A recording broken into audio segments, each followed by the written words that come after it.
Welcome to Cardinals Cover 2 with Craig Grialou and Mike Jurecki. Cardinals Cover 2 is brought to you by Arizona Cardinals Podcasts. Visit azcardinals.com/podcasts.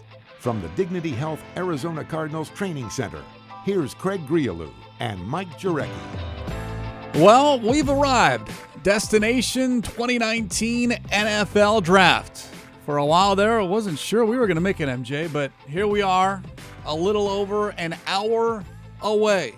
The Cardinals will officially be on the clock with the number one pick overall. Of course, they've been on the clock since the 2018 season ended. In a little over 60 minutes, no one has a clue what the Cardinals are going to do. Is it Kyler Murray, Nick Bosa, Quinnen Williams? Perhaps, do they trade down? And if so, how far? But right now, we do not know.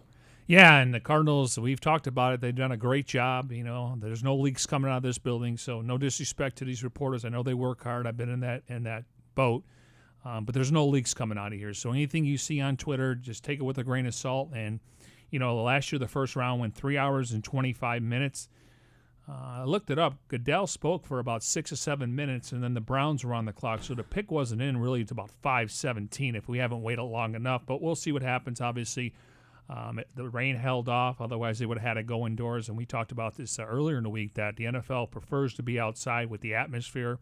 Looks like Nashville downtown is rocking right now. Yeah, it is. It is busy, certainly in Nashville. Busy out at the stadium. The Great Lawn. We'll go there a little bit later on here in this pre-draft special edition of Cards Cover 2. Paul Calvisi will join us. We'll hear from Darren Urban as well of azcardinals.com. His colleague Kyle Odegaard, along with Lisa Matthews, both in Nashville. So you'll have all of the latest and the first conversation with the first overall pick on azcardinals.com. But again, the excitement and there's some anticipation. And of course, we've been waiting for this. And look, I've said it several times on this show. It's okay if the Cardinals are in this position once every 60 years. The last time they had the first pick overall was 1958. At that time, yes, they drafted a quarterback. It was Rice, signal caller King Hill. Do they go quarterback again? Question is, if they do, then what does that mean for Josh Rosen? He's been here all week. The voluntary veteran minicamp Tuesday, Wednesday, and Thursday, and he's been here the entire 3-week process as far as the offseason strength and conditioning program. But we wait along with you here on this special edition of Cards Cover 2. And look, at this point, I'm good with whatever decision is, but I've been clear that I would love to see this team go defense because I'm not ready to throw Josh Rosen out the door. Yeah, and, you know, it's got to be a tough decision. And quickly here, according to Ian Rappaport on the NFL Network, they asked Kyler Murray, has he been told he's going to be the number one pick? Quote, no, I'm just happy to be here. We'll find out how happy soon, unquote. Yeah, I mean, listen, you got some great options there. I mean, you know, you wonder about the medical report on Nick Bosa. He didn't have to go back for a recheck, but obviously he's, you know, family history. And then I think, you know, a safe pick would be Quinnen Williams just because they're thin at the defensive line, and he can play in a 3 technique, which is, you know, D-tackle, and he can also play a little bit on the outside. So they got a tough decision to make, but, you know, I think quarterback trumps position players if you want to go in that direction. Well, we've seen quarterbacks go number one. We've seen edge rushers go number one, but it has been a while since we've seen a D-tackle go number one. You have to go all the way back to 1994, Dan Wilkinson, and that is a ways away from here we are in 2019, but certainly, again, based off what this team needs defensively and the ability to stop the run. The Cardinals were dead last against the run in 2018, so a Quinnen Williams would certainly help.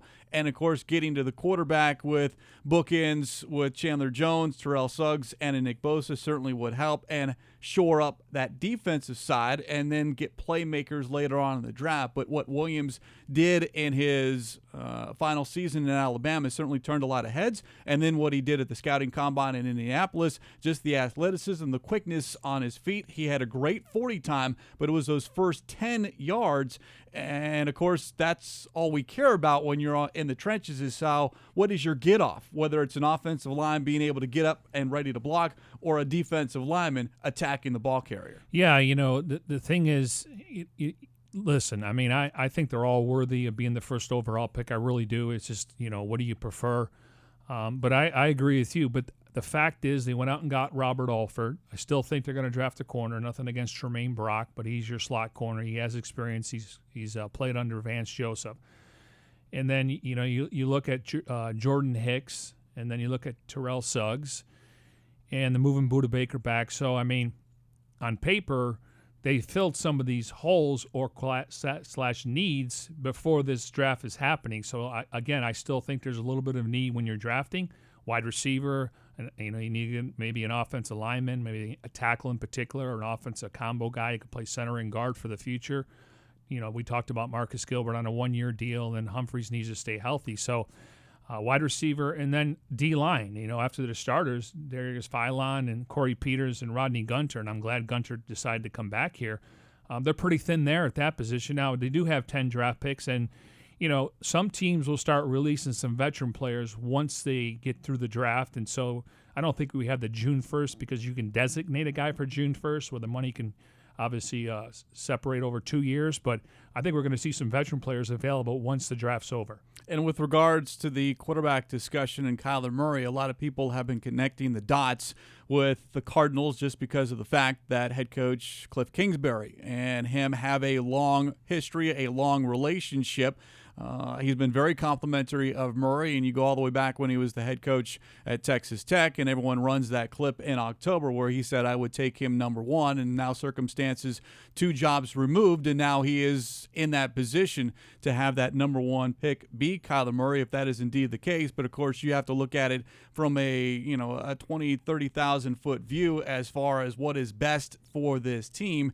And I've maintained that, okay, there are a lot smarter people examining this decision at quarterback, because if you do believe that Kyler Murray is that once-in-a-generation type player or is that much better than Josh Rosen, then yes, Kyler Murray needs to be that pick, irregardless of who the head coach is. But it helps because you have a head coach coming in 2019 that can make best use of Murray's traits and skills. Yeah, it was interesting listening to Lincoln Riley, the head football coach at Oklahoma, and he's I don't know if he ever wants to dabble in the NFL, but what he's been able to do the last couple of years with Baker Mayfield and now Kyler Murray, his situation is, he said that he was never in the training room. He doesn't take big hits because a lot of times you can't get to him and he's going to slide, that baseball background. So I was encouraged that Lincoln Riley said he wasn't in the training room considering the size.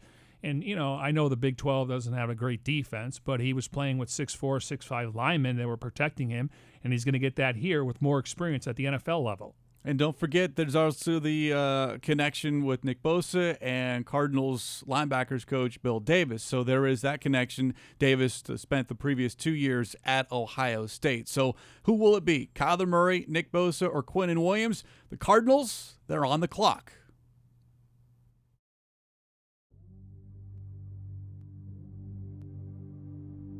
The most important thing we can do as a team is compete every day. We will not sleep until we get this thing right. We won't let anyone outwork us.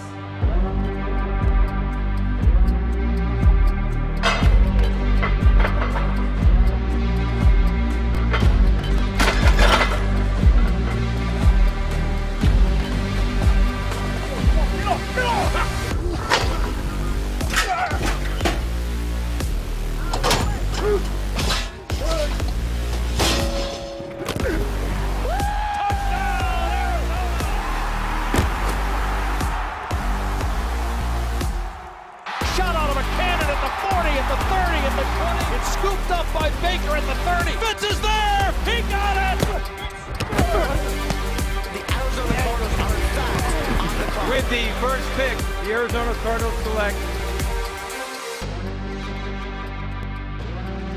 Well, that's what everyone wants to know.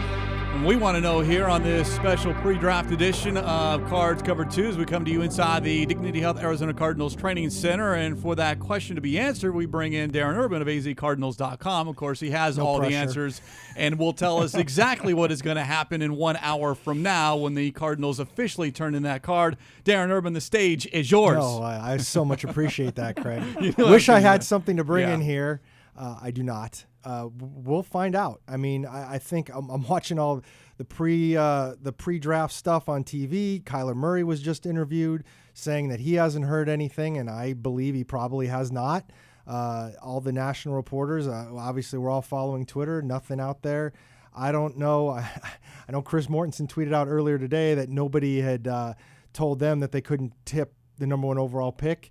I haven't seen anything, so if that's true and no one's told them they couldn't, this team has done an excellent job of keeping it quiet. And I want to ask you about that because I'm trying to remember, like a year ago, it was a day or two before the draft that Baker Mayfield's name surfaced and people used, the qualifiers, expected or I'm hearing, but usually around this time, there is a good idea, a consensus. Now, nationally, the belief is it's Kyler Murray, but there is a lot of people, though, that are leaning towards Nick Bosa and Quinnen Williams. I'm impressed by the fact that here we are inside of an hour, or a little over an hour, and there hasn't been that definitive report from an Adam Schefter or even an Ian Rappaport.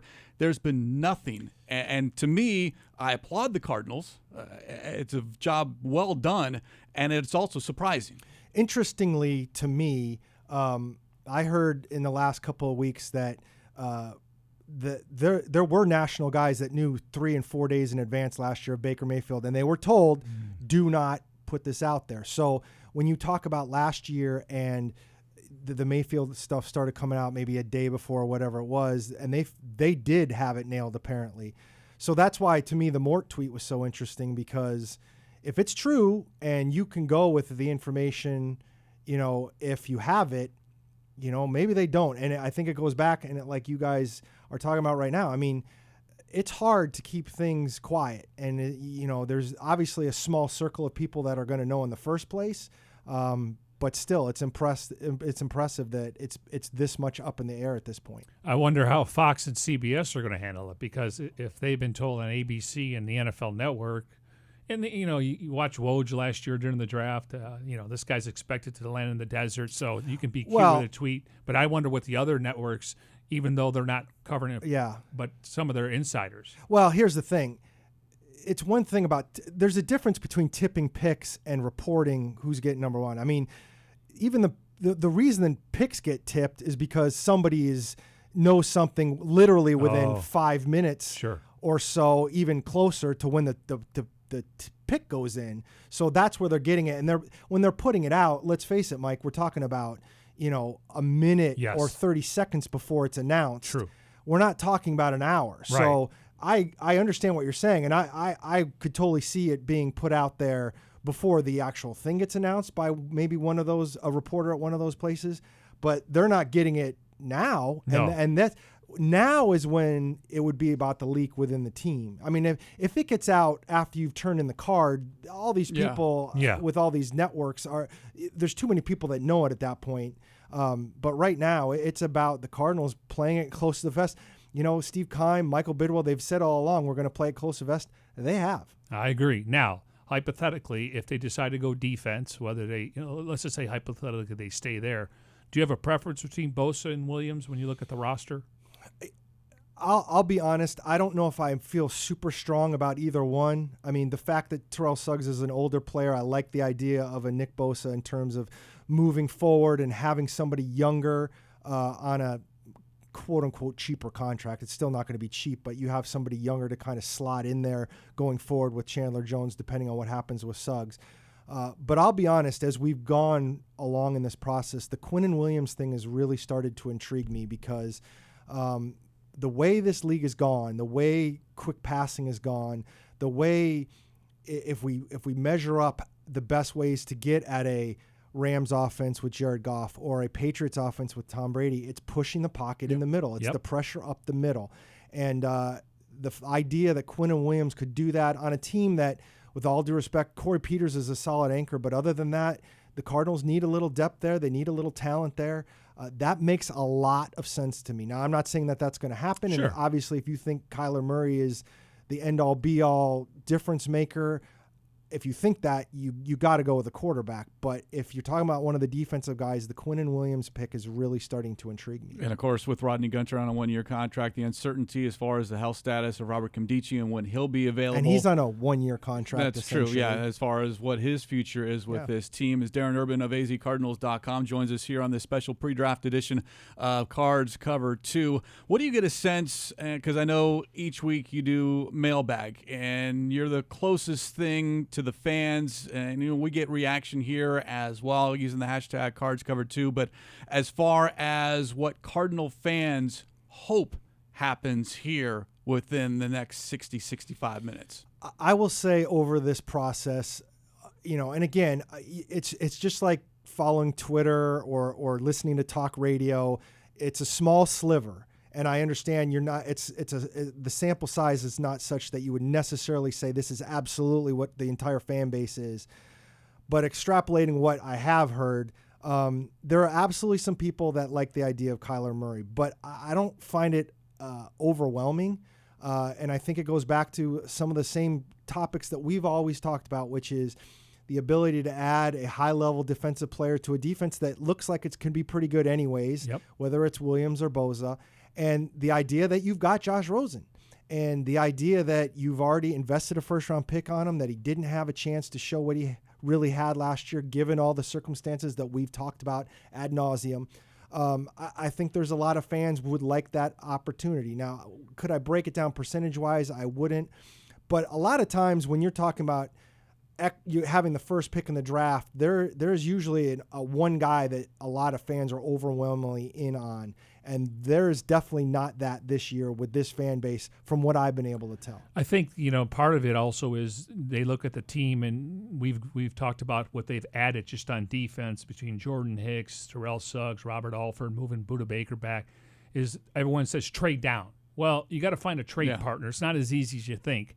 And then you don't want to go down too far because now you start getting the second and third player at that position. So I do think a lot of fans look at some of the holes from the outside, even though they've made signings that these guys are plug-and-play guys. They're going to start from day one. So I think that's what they figured. You need more draft picks. They already have 10, and I don't know if all 10 can make the roster. They could parlay those seventh-round picks and try to move to the fifth round, but they did get Corey Cunningham last year in the seventh round. I think there's more of a consensus on that second round pick, number 33 overall. I think and there locally, are extenuating circumstances. Everyone wants that. N'Keal Harry in that spot because, one, it's a need, and I think it's a glaring need. I'd love to see this team draft two wide receivers or several playmakers that whomever the quarterback is can throw to. But I've heard that name more, and that seems to excite the fan base maybe a little bit more than say a Kyler Murray or a Nick Bosa or a Quinnen Williams. Again, I don't know. Do I think they like N'Keal Harry? I absolutely think that. Do I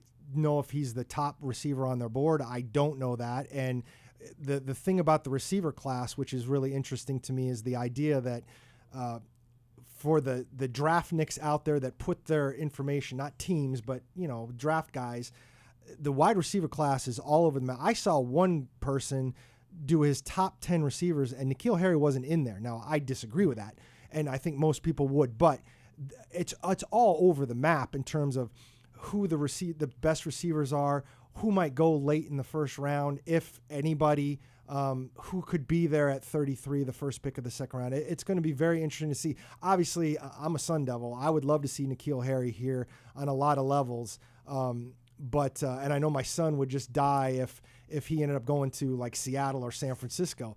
But I think there's a lot of things that are going to have to happen before we can see how that plays out.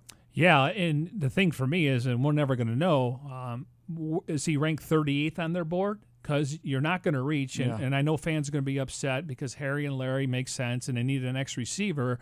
Now, if we have Metcalf or Hollywood Brown or A.J. Brown go, what I was told that you look at 33 to about 45, 48, you depending on what you like. You want an X receiver, a physical guy that can get the 50-50 balls. You want a slot guy. You want a guy that can take the top off the defense.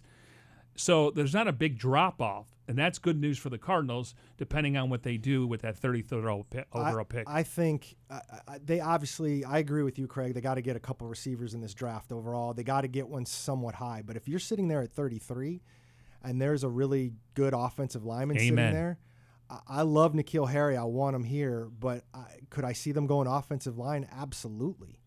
I'll get you out of this so you can get back to your real work, what we're all waiting for, and that's the azcardinals.com written piece on this first overall pick. But this entire process, going back to thank God it's almost over. Week 17, and when that became official, Cardinals are on the clock. Have you enjoyed this? I guess it's. Here's the thing, and I don't want to upset Mike because I know he can be fragile about this kind of stuff. But I'm not a giant draft guy, and here's why. It's a little different this year. The speculation one overall, number, yes. Well, even beyond that, because the quarterback's in play, and that could make and obviously everybody knows how important the quarterback is going to be for this team, whoever it is. But most years, when you get to this day, as exciting as it might be, the guys who are going to make or break the following season is not the people you're picking in the next couple of days. It's going to be Patrick Peterson. It's going to be Larry Fitzgerald. It's going to be David Johnson. It's going to be Chandler Jones. Again, because the quarterback's in play, that could change a little bit. But these guys overall, and most years for me, these aren't the ones who make or break your season. Maybe one or two are going to have an impact, don't get me wrong, but they're not the ones that make or break the season. So I don't love the draft lead up, and the draft is kind of cool when it happens, but tell me who the team picks. I'm going to do the stories on those 7 to 10 draft picks at some point once they're here. The rest of it is, I know people love it, and I don't want to, the Mike Jureckis of the world, God bless them, because it drives talk in the NFL world. But, I like getting past this point. It's the biggest question everyone has asked. What are the Cardinals going to do at number 1? And it's been going on a daily basis. But, there's been a lot of talk. It's been a lot of talk. Well, we have less than an hour now, gentlemen. And TikTok. Darren, appreciate it. We'll let you get to work. I didn't mean to be Debbie Downer. No, I'm about ready for this to be done, too. But if you read Darren, you wouldn't know that. I mean, him and Kyle have done a great job. By the way, the one at 1 series, phenomenal. Appreciate looking it. back at the last 30 number 1 it was overall fascinating. Picks. Because there's been guys that have hit, and then there are guys that haven't, and that's the pressure with this number 1 pick, because you can be a great player like Carson Palmer. We all think he's great, but there's a little bit more expected of a player when you have that number 1 distinction. Let me tell you something. When we have our next 1-1 series in 60 years, which is about the time between the Cardinals getting number 1 overall pick, you're going to be really impressed. Are we going to be? Never mind. No, we aren't. We most certainly aren't.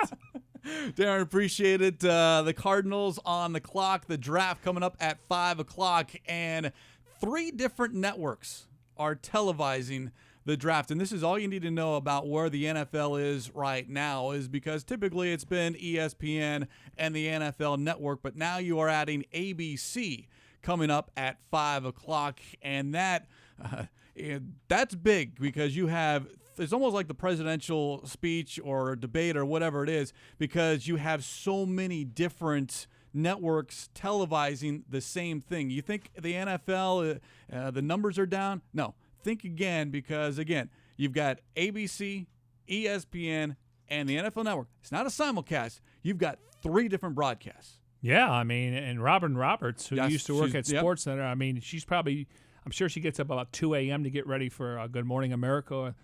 But, she's probably the host, but there's a lot of research you got to do. I mean, but she's covered sports. She's a wonderful woman, so I'm glad that she's getting the opportunity to be on the ABC, because, some people just don't have cable. But it's fascinating that it's this big right now. It's, again, we're probably now less than an hour away from the Cardinals, well, 1, being on the clock, and then 2, figuring out what they do. And there's also the 4th option, and that is trade down. And I think most Cardinal fans, because when you come off a 3-win season, there are a number of holes that you want to shore up and kind of figure out where you are moving forward. Sure, the Cardinals would love to trade down, not too far, 4, 5, maybe no lower than 6. But you mentioned it, MJ, during our conversation with Darren, that, well, you got to have someone that's willing to move up. And what team is that needs a quarterback? Because historically, you're only moving up for a quarterback. Now, it has happened a handful of times in which you move up to draft a player that's non-quarterback. But typically we see a team moving up to get that quarterback. And now the question is there a team out there? Because we know 49ers, they're set at quarterback. The Jets, set at quarterback. The Raiders, well, we think they're set at quarterback. Broncos, with Derek Carr. Flacco's getting a little long in the tooth. Maybe the Broncos take a quarterback at number 10, whether it's Drew Lock or Dwayne Haskins. I mean, I think we're going to see 4 quarterbacks go in the first round. Now, next year, regardless who's tanking, a lot of people think Miami is. I know that Brian Flores did not sign up for that job. They're going to do the best they can. But, between Tua and the young man at Oregon State and Jeff Brom, see, last year teams moved up because of the quarterback class. Yes. Here, I mean, like you said, Bosa, you assume he's going to San Francisco. And then the Jets, they may want to get out of there. You would think they would take Josh Allen since they didn't get Anthony Barr. But how do you leave Quentin Williams on the board? And then you got the Raiders. I think the Raiders should keep all 3 picks in the first round. They have major holes. They're gearing up to move to Vegas after this season. And then you have the Buccaneers. I mean, they want to protect Jameis Winston, or they want to get a guy that can go sideline to sideline, and Devin White, and he'd be perfect for Todd Bowles, even though they did sign Dale Buchanan. There are, several teams out there that don't have franchise-type quarterbacks or quarterbacks like a Chargers team with Phillip Rivers that is, to use your term, getting long in the tooth. And do you want to move up to get a quarterback, whether that's a Kyler Murray or Dwayne Haskins, to kind of sit and wait and watch and then be thrust into that spotlight, which was the plan for Josh Rosen in 2018. It's unfortunate that Sam Bradford, not because of injury, but because of performance, was benched, and all of a sudden Rosen found himself in a 2-minute situation early on in the season for his first NFL experience. I don't think he got a fair shot his rookie season. That's why a lot of my thinking here on this draft is I'm not ready to go away from him. But if that is the decision, then that's the decision. People have watched a lot of tape, watched a lot of film. They've interviewed several people associated with these draft picks, whether it's Murray, Bosa, or Williams, and not just the college coach, but the high school coach, friends, family, anyone, because as Steve Keim always says, and I'm paraphrasing here, we miss on the person more so than the player, because you can pop in a tape and you and I can say, oh, that's a great football player. But we don't know a single thing about him and his background as far as, is this going to be someone that we can trust and has passion for the game? Yeah, I would agree with you. I mean, it's a situation where, they got 3 really good possible options at number 1, whether you want to go defense or you want to take the quarterback that you think is part of the future. So the draft is happening in Nashville, but the Cardinals 2019 draft party is taking place on the Great Lawn outside State Farm Stadium. And let's head out there now. Paul Calvisi is emceeing the event. And I know this is always a big deal for Cardinals fans, but I'm guessing, Paul, a little bit more excitement because of the number 1 overall pick and the possibilities with that selection. All right, we'll get to Paul here in a minute. Having a little bit hard I can time. see him. We can see him. We're just having a hard time connecting with him. Technology. But, again, you've got fans out there because they want to be a part of the atmosphere, and it's not inside the stadium, but it's just outside the stadium. And now all of a sudden, look, football is just right around the corner because the offseason goes by quick, and then all of a sudden we'll all be at State Farm Stadium for training camp. I think once you could get through the draft, we know the players have been here now for about 4 weeks, strength and conditioning, more lifting weights, getting back into condition, and then they had the extra mini camp this week for 3 days, and these guys will be off this weekend. Once you get through the draft and we have that rookie mini camp, you know the season's right around the corner, and they'll hit the ground running until about June 15th, and then the rookies will be here to the end of the month, and then next thing you know, we'll go to training camp somewhere around July 25th, 26th. Usually it's 15 days before your first preseason game, and we know the Cardinals have 3 Thursday night games. So I think once you get through the draft, the rookie mini camp, you know that the season's right around the corner. Well, just having players back in the building here this week, the Dignity Health Arizona Cardinals Training Center for this veteran voluntary minicamp, which teams like the Cardinals who had first-year head coaches or coaches that were hired in the offseason allowed to have these 3 days. And you can get a sense that, yeah, it's still the off season. There still might be some vacation plans ahead for a lot of these guys. You know, you get from the end of June to the start of training camp, you've got about 6 weeks or so. But you can kind of, you know, because there was no playoffs, and you've got all of January, all of February, all of March, and now all of a sudden you are in April. It's certainly going to be fun to see this team after the draft to figure out exactly what this roster looks like. Yeah, and I've maintained, and I could be wrong, but you know, we know this team has been active with undrafted free agents. I think there were 4 or 5 guys last year that made the 53-man roster. Some started on the practice squad. And then you look at 10 draft picks. I think it's going to be difficult for 10 draft picks to make the roster. Just because, I mean, right now I want to say they're at 74, so we'll be at 84 now. Some guys will come in and have a tryout. Some guys will be signed to a futures contract. So you're allowed to go over 90 until that once the rookie mini camp is over, and then you got to get down to 90. So the roster is going to be very fluid, especially if you probably look from 70 to 90. They want to continue to turn that over. And I'll be curious if there are actually 10 picks made here in this 2019 draft class, because we know Keim, if it's not the first overall pick, sometimes will try to move up or move down during these 3 days. He's done it now, and almost all of his drafts that he has been general manager for since 2013, I believe it's 5 out of the 6. But depending on who those picks are, I know you say getting all 10, but there might be a way for all 10, depending on positions, for them to make it, because it's cheaper than some veterans, and if you look, it's the best player. If you beat out somebody, you're going to make this team. Yeah, but you got a lot of guys like Tolliver, Sherfield, Gardick, Zeke Turner. I mean, all these guys are on minimum deals, and they love the opportunity because they were undrafted and they made the roster. So in that sense, I mean, I just think, as I sit here today, all 10 draft picks are going to have a tough time making the roster. All right, we have reconnected with Paul Calvisi, Cardinals sideline analyst. He is at the Cardinals 2019 draft party just outside State Farm Stadium, the Great Lawn right there, where Cardinal fans are, like everyone else, anxiously awaiting this number 1 pick overall. Paul, what is the scene out there? It looks like great weather, first of all.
But you're going to have the fan interactive zone.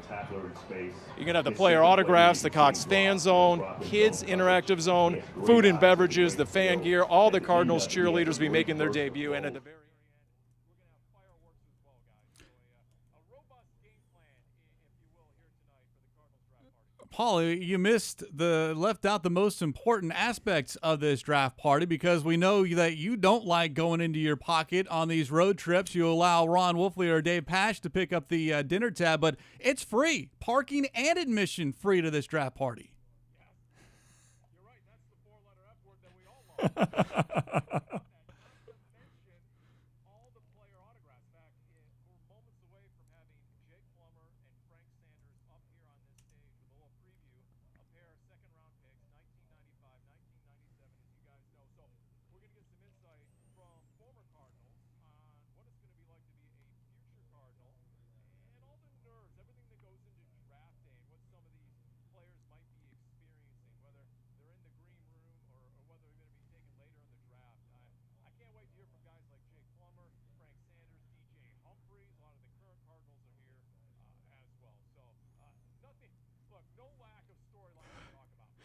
Yeah, real quick before we let you go and get to your other duties out there, you mentioned the number 1 jersey and the anticipation of Kyler Murray being that first overall pick. Any Oklahoma jerseys out there? Ohio State, Alabama? I haven't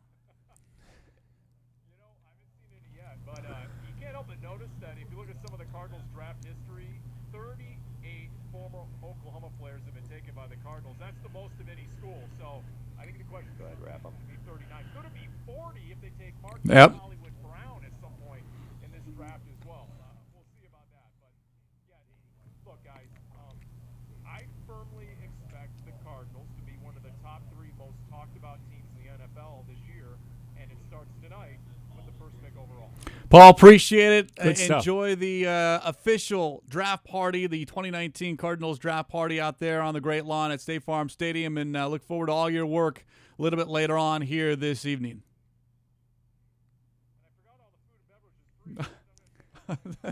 There we go. See, that's the favorite. It's free. I'll take 3. 4-letter word, free. Free. Of course, again, parking and admission. Again, it's great weather and should be a lot of fun. And stay for the entire first round because a couple of things. Maybe the Cardinals, after selecting number 1, if they do, move back into the first round because there's a player they really like and you get that 5th-year option, which is not talked about enough. I agree. And then there's the fireworks display afterwards to kind of celebrate the entire Thursday. Yeah, I mean, now if you weren't working for the Cardinals or in the media and you had a couple days off and you had a couple shekels in your pocket, would you go to Nashville if you were a Cardinal fan? Yeah, you know what? I've never been. Me too. And it looks like a lot of fun. Just the atmosphere, a lot of the music, the venues. Oh, you can feel the energy. And you go and you turn it into a mini vacation. And I think that's what the NFL is hoping. Yes. Well, I know the cities are hoping because next year it's in Las Vegas and you anticipate that it's going to Los Angeles afterwards because their stadium will be done. But this has turned into not only the 3 days of the draft, but there's activities on Wednesday. There's activities on Sunday. So you can turn this into a 5-day mini vacation. So much like the Super Bowl, it wouldn't surprise me if there becomes a rotation or teams bidding because not every city can get a Super Bowl. But there is no question every city could get the NFL. I would draft. love to see the numbers when once we get to Saturday or Sunday when people are checking out of their rooms. What kind of push should they give to the economy? Is it 40 or 50 million? I'm just throwing a number out. I'm playing darts, but it's going to be, and Denver wants it. I'm sure that there's a lot of teams that would love that. Can you imagine just bringing in 400,000 people for 4 days? I mean, in every restaurant and bar and souvenirs. I mean. People are just buying stuff up just because they want to remember this time besides pictures and selfies, etc. And there's a lot of former players walking around down there where you can get a picture with someone that you probably never thought you would run into, except you're in the Mecca right now, which is Nashville. Well, Carlos Dansby, Larry Centers are making the picks for Cardinal the Arizona fans are going to love Cardinals that. on Friday, the 2nd and 3rd round. Dansby the 2nd round and Centers the 3rd round. So you're right. I mean, it's an opportunity to meet the legends of the game, if you will, that have made it to where we are right now. This gigantic experience that once upon a time was just in a room in New York City. Yeah, and I think Chicago and Philadelphia. I thought New York did a good job. I mean, it's New York, the red carpet, players are walking around. But I would assume that there's a ton of teams that would love to host. Now, weather's always a factor, and this morning you didn't know what the weather was going to be. It looks like it's going to hold off. Otherwise, they had to go indoors, and they don't want to go indoors. They want all this stuff to be outside because the fans, and they got these huge jumbotrons, so you don't feel like you need to be in there, but you're seeing everything as everything's transpiring. The excitement level, of course, for Cardinal fans on that number 1 pick overall, whomever it is, quarterback, defensive end / linebacker, defensive tackle. A reminder, single game and season tickets available as well. Go to azcardinals.com/tickets for more information to be a part of the 2019 Arizona Cardinals and cheer on whomever the Cardinals select, not only here on this Thursday, but Friday and Saturday as well. We kind of get lost in a little bit lost because there are 9 other picks that the Cardinals are going to make, and we've seen hits on day 2 and day 3. Cardinals starters, David Johnson, mid-round pick, who's a huge part of the Cardinals now moving forward offensively, and who knows what might the next guy be and what round, because all you need is an opportunity, and what do you do with that opportunity? Several guys take advantage of that opportunity. One thing that I enjoy about tonight, and I know these kids have been working at it their whole life. Some come from broken homes and maybe inner city kids, and they get a chance to win the lottery. And obviously you got to work hard, and they probably had to work hard to get here. But even if you're drafted in the 7th round, I mean, your name was called. And some agents will say, well, let's wait and pick a team that maybe you have a better chance to make the roster. But for anyone to hear their name, and Commissioner does, I think, the first, maybe even the 2nd round. He'll have other guys like Troy Vincent do it, but and then obviously former players for certain teams. But it's just got to be a thrill knowing that all that hard work, and you hear it all the time, guys grew up without a father, and they had their mother, she's working 3 jobs, and their aunt or grandmother is taking them to practice. I mean, my parents did a really good job. I played a little bit of baseball and basketball. My brothers played hockey and football. And both of the parents, I was fortunate to have them both around, because, it could take your entire Saturday, especially when you're trying to, get better at what you're doing, your craft. I don't care what age you are. So it's demanding, but I'm just so happy tonight.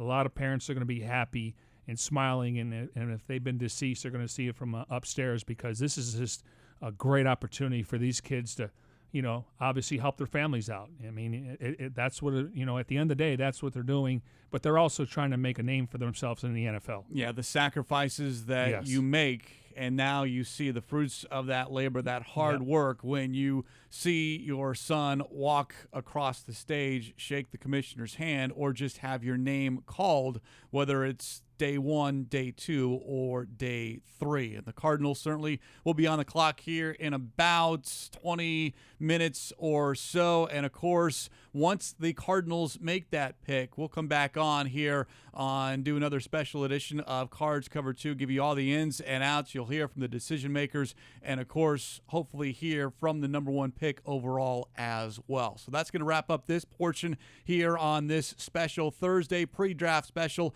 of Cards Cover 2. Special thanks to those behind the scenes: Tim Delaney, Jim Alejandro, Grayson Choi, Jeremy Schnell, Jackson Sipes, Mike Jarecki to my right. I'm Craig Riolu. As we leave you here, as we get closer and closer to 5 o'clock, the excitement is building for the number 1 pick in the 2019 NFL Draft.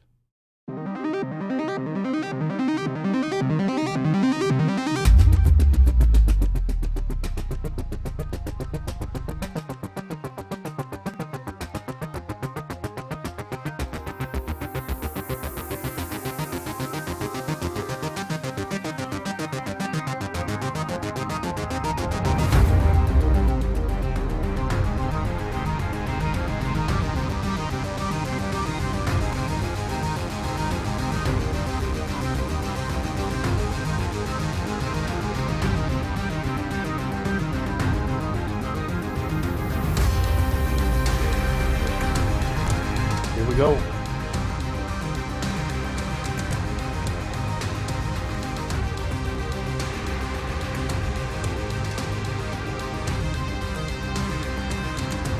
Okay, send it in.